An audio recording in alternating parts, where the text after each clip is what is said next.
Assalamualaikum warahmatullahi wabarakatuh. Perkenalkan, nama saya Endri Duyanti dengan NPM 191302403. Di sini saya bersama rekan saya yaitu Dea Olivia Amanda dengan NPM 191302405 dan Marica Marulina Nainggolan dengan NPM 191302409. Nah, kami akan menyampaikan materi yaitu metode eksperimen. Pengertian dari metode eksperimen. Yang pertama, overview, yaitu penyajian pelajaran eksperimen atau metode eksperimen merupakan salah satu cara mengajar di mana siswa melakukan suatu percobaan tentang suatu hal, mengamati prosesnya, serta menuliskan hasil percobaannya. Kemudian, hasil tersebut disampaikan di kelas dan guru melakukan evaluasi. Yang kedua yaitu pengertian menurut Kerlinger 1986-305, yaitu suatu penelitian ilmiah di mana peneliti memanipulasi dan mengontrol satu atau lebih variabel bebas dan melakukan pengamatan terhadap variabel-variabel terkait untuk menemukan variasi yang muncul bersama dengan manipulasi terhadap variabel bebas tersebut. Nah, yang kedua yaitu menurut Arboleda tahun 1981 27, yaitu suatu penelitian yang dengan sengaja peneliti melakukan manipulasi terhadap satu atau lebih variabel dengan suatu cara tertentu sehingga berpengaruh pada satu atau lebih variabel lain yang diukur. Selanjutnya yaitu menurut Isaac dan Michel tahun 1977-24, yaitu bertujuan untuk meneliti kemungkinan sebab akibat dengan mengenakan satu atau lebih kondisi perlakuan pada satu atau lebih kelompok eksperimen. Selanjutnya yaitu menurut Rahmat 1985-44, bertujuan untuk meneliti hubungan sebab akibat dengan memanipulasikan satu atau lebih variabel pada satu atau lebih kelompok eksperimen. Dan yang terakhir yaitu Robert Plutchik tahun 1988-203, yaitu cara mengatur kondisi satu eksperimen untuk mengidentifikasi variabel-variabel dan menentukan sebab akibat suatu kejadian.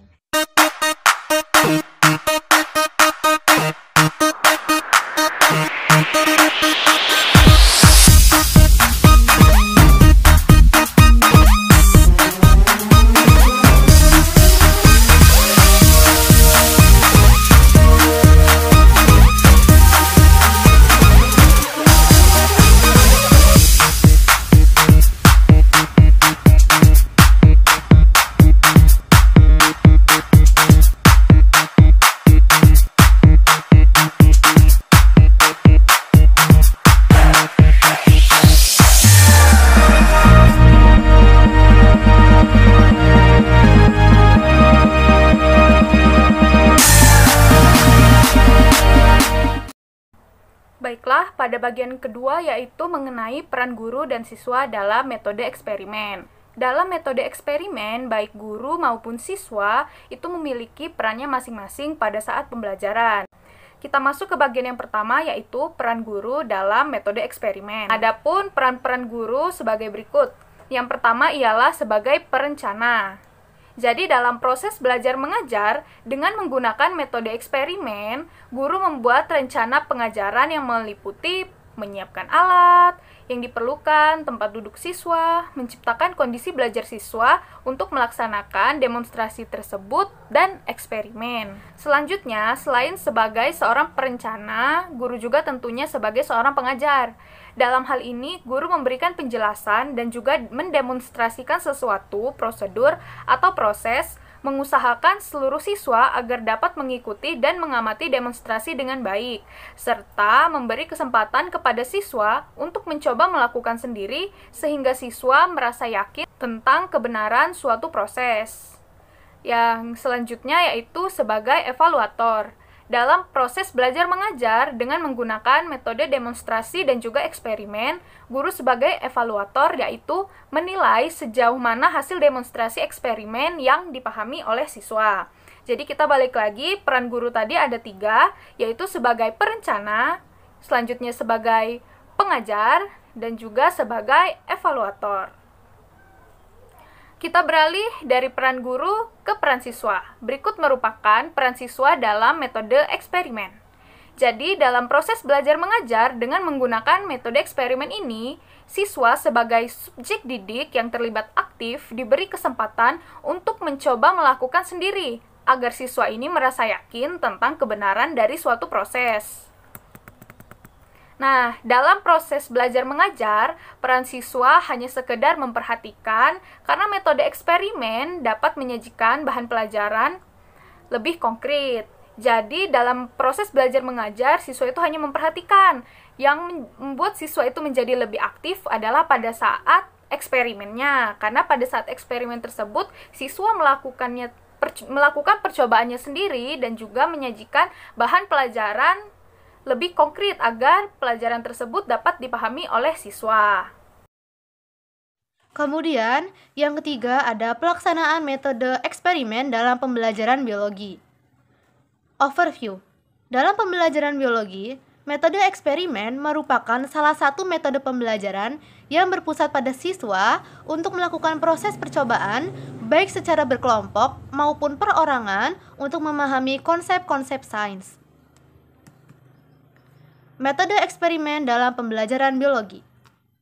Melalui metode eksperimen, siswa dapat melakukan kegiatan pengamatan, perancangan alat dan bahan, dan juga mengkomunikasikan hasil eksperimen. Eksperimen atau percobaan yang dilakukan tidak selalu harus dilaksanakan di dalam laboratorium, tetapi dapat dilakukan pada alam sekitar. Contoh, untuk mengetahui bahwa tumbuhan dapat menerima rangsangan, siswa dapat dibawa ke halaman sekolah yang ada banyak sekali tumbuhan. Daun patah tulang atau kemboja bila dipatahkan akan mengeluarkan getah. Begitu pula dengan batang karet yang disadap. Kemudian ada contoh metode eksperimen dalam pembelajaran biologi. Kompetensi dasar. Memahami tentang prinsip-prinsip bioteknologi yang menerapkan bioproses dalam menghasilkan produk baru untuk meningkatkan kesejahteraan manusia dalam berbagai aspek kehidupan. Tujuan pembelajaran. 1. Menguraikan tentang definisi bioteknologi berdasarkan perkembangannya. 2. Melakukan pengamatan terhadap bioteknologi pangan berdasarkan eksperimen pembuatan yogurt. Ketiga, menganalisis peranan mikroorganisme dalam proses pembuatan yogurt. Yang keempat ada menyimpulkan 3 manfaat bioteknologi pangan dalam kehidupan. Kemudian di sini ada contoh metode eksperimen dalam pembelajaran biologi. Seperti yang teman-teman bisa lihat, ada beberapa tabel di sini, tabel tentang kegiatan pembelajaran. Ada pendahuluan, di mana deskripsi kegiatannya, guru menyampaikan salam, meminta siswa untuk berdoa sebelum belajar, mengabsen dan menulis judul materi pembelajaran tentang bioteknologi. Kemudian, tujuan pembelajaran, mengetahui tentang teknologi dalam kehidupan, tentang bioteknologi di dalam kehidupan. Prasyarat, sifat-sifat mikroorganisme seperti virus, bakteri, dan fungi. Motivasinya, mengapa kita harus mempelajari tentang bioteknologi? Kemudian guru mengelompokkan peserta didik menjadi 2 kelompok. Kegiatan tadi itu biasanya memakan waktu sekitar 15 menit. Kemudian untuk kegiatan pembelajaran selanjutnya pada tahapan kegiatan inti, tahap pertama ada mengamati. Mengamati tentang produk hasil bioteknologi, bioteknologi modern, dan bioteknologi konvensional. Tahap yang kedua yaitu pengumpulan data. Melakukan pengamatan terhadap bioteknologi pangan konvensional berdasarkan eksperimen pembuatan yogurt. Melakukan percobaan pembuatan yogurt dengan starter yang mengandung bakteri Streptococcus atau Lactobacillus ditempatkan di suhu ruang dan mengamati, mencatat hasil percobaannya tentang hasil percobaan pembuatan yogurt tersebut. Kemudian tahap ketiga ada mengasosiasi. Berdiskusi tentang hasil pengamatan dan menjawab pertanyaan seputar menguraikan tentang definisi bioteknologi berdasarkan perkembangannya, kemudian menganalisis peranan mikroorganisme dalam proses pembuatan yogurt, mengklasifikasikan proses peranan mikroorganisme dalam bioteknologi di berbagai aspek kehidupan, menyimpulkan 3 manfaat bioteknologi dalam kehidupan berdasarkan hasil eksperimen. Kemudian tahap yang keempat adalah mengkomunikasikan. Peserta didik mempresentasikan hasil percobaan pembuatan yogurt. Kegiatan tadi biasanya membutuhkan waktu sekitar 60 menit. Kemudian pada kegiatan tahap penutup, deskripsi kegiatannya dapat berupa peserta didik dan guru menyimpulkan hasil diskusi. Kesimpulannya, bioteknologi merupakan cabang ilmu biologi yang mempelajari tentang pemanfaatan organisme untuk menghasilkan suatu produk yang bermanfaat. Bioteknologi dibagi menjadi bioteknologi konvensional yang menggunakan mikroorganisme dan bioteknologi modern yang menerapkan prinsip rekayasa genetika. Contoh biologi konvensional adalah pembuatan tempe, yogurt, dan fermentasi alkohol. Sedangkan contoh bioteknologi modern adalah tanaman atau hewan, transgenik, serta cloning. Kemudian, guru meminta siswa untuk membuat laporan hasil eksperimen yang dikumpulkan pada pertemuan selanjutnya. Baiklah, bagian terakhir yang akan kita bahas dalam metode eksperimen ini tentu saja adalah kelebihan dan juga kekurangannya. Jadi, suatu metode, model, pendekatan, ataupun strategi yang dipakai dalam pembelajaran itu pasti memiliki kekurangan serta kelebihan. Yang pertama akan kita bahas yaitu kelebihannya dulu. Jadi, berikut merupakan kelebihan metode eksperimen. Yang pertama yaitu menambah keaktifan untuk membuat dan memecahkan sendiri sebuah permasalahan. Jadi, metode eksperimen ini menambah keaktifan peserta didik untuk membuat dan juga memecahkan suatu permasalahan yang dihadapkan karena siswa melakukan eksperimennya sendiri. Selanjutnya yang ketiga yaitu peserta didik dapat memperoleh pengalaman dan keterampilan dalam melakukan eksperimen. Selanjutnya yaitu dapat menggunakan dan melaksanakan prosedur metode ilmiah dan juga berpikir ilmiah.